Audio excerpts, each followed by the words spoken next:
I'm so happy you mentioned Maslow's hierarchy of needs because I want to take us back to Carney's announcement 3 days ago and that ratio, right?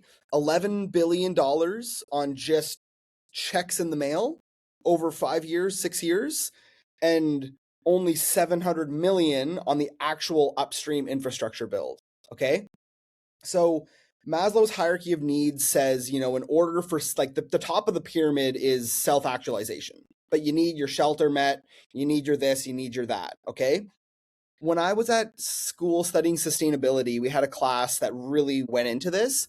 And international development studies, IDS, like Maslow's hierarchy of needs is just like embedded in all of these things. If we're going to go and help some country in Africa that is rebounding from a civil war, and we need to like provide people housing first, and we need to provide people food first, and that's where the World Food Organization comes in, and aid and all of this money, and we're going to send you pasta even though your culture doesn't eat pasta, but you need calories, and here's your pasta, because that's the bottom level of Maslow's hierarchy of needs.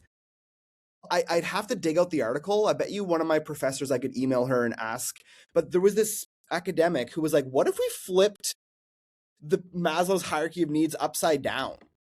What if you didn't give people food handouts, and what if you just asked them what they need for self-actualization and let them build their own economy, right?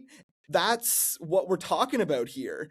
The Canadian government wants to spend, like, think of a pyramid, right? The bottom layer is bigger than the top little thing, right? There's $11 billion of bottom level needs and only 700 million for like the real structural stuff that people are going to go and do.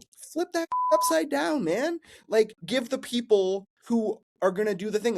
Like who's the expert in growing food? Farmers, because they're the ones on the ground that actually are experiencing climate change and are actually the ones who know stuff.